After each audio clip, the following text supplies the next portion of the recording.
How do you set yourself up for success? Very similar to what I just showed you. Relationships. Don't do the foolish things I did when I was young. Don't burn your bridges. Every bridge needs to be kept intact because you don't know when you're going to have to travel back on it. Relationships are key. And I look at the foolish things that I might have done earlier on in my career, a bit reckless, a bit excited being a PMP. This company crazy, I'm going to show them. No, don't do that. Don't. Equipping is similar to what I was saying, adding value to people, helping PMPs get to dry land.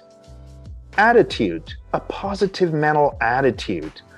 One of the things I love about our students who have come through the program is like, I'm just blessed with the best. You folks are all positive. What have I done to deserve such awesome individuals on my program? I am sure getting the quality. That's what I'm getting. So the attitude is already there. And I want you just to keep that positive mental attitude, because page 53, I know Vicky's going to cover her face again. Page 53, but I got to read it directly.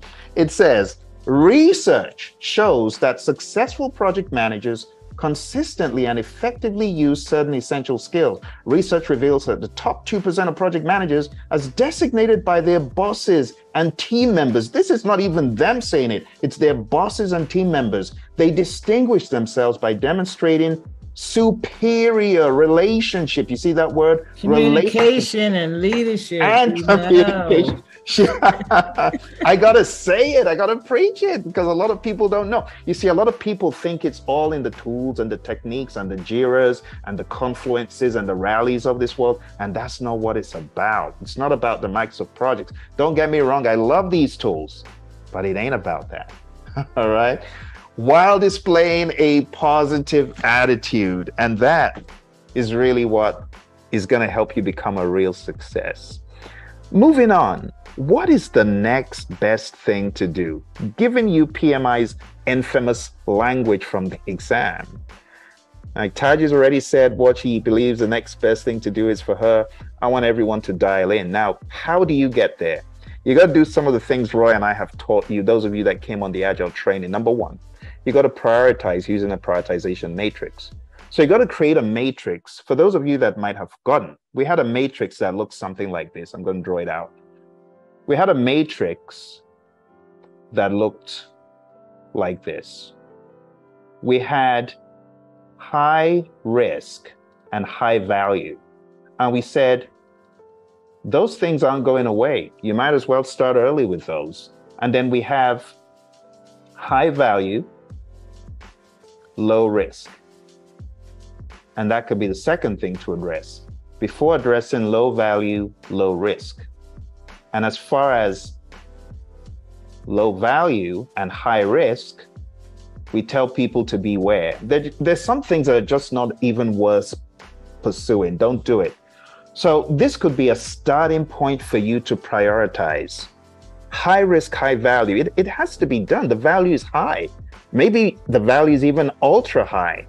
It's risky, but it does need to be done. So as you go through what is next, I want you to mentally ask yourself, all right, what's a big ticket item that has a lot of risk? Massive risk, but massive payoff, okay? The PMP is an example of an exam that has a lot of risk. There's so much risk involved. First of all, the price tag is 555. Those of you who had to do it a second time know that it adds up very quickly. Some folks had to do it 4 or 5 times. I know someone who had to do it 7 times. Think about that. 7 times over a period of 10 years, by the way, because this individual was timed out. It's like 3 strikes, you're out, go home, come back. So there are a lot of things, but now this individual, I see this individual enjoying life, having a ball. He's not even thinking about the PMP anymore. It was high risk, high value, but now he's done. So approach it like that. There are going to be some things that are high risk. The second thing I want to espouse that you use is a Kanban board. It's going to help you. especially for those of you who work in companies and you got so much stuff to do every week. How are you getting by without a Kanban board, huh? Just get a board, put it up, get your Post-its, and daily prioritize. You could do it in sprints, but it's a continuous thing of prioritization. Just limit your width. For those of you that might be entrepreneurs, maybe you got people helping you. Don't try to take the ball all the way through. No, hand the ball off to someone else. Teamwork makes the dream work. Those of you who have just a lot of administrative stuff in your personal business, why don't you just hire someone to do some of those things for you? And that will help limit your width, and you hand the ball off to someone else. So that's how you can prioritize. Let's talk about the elephant in the room, recruitment.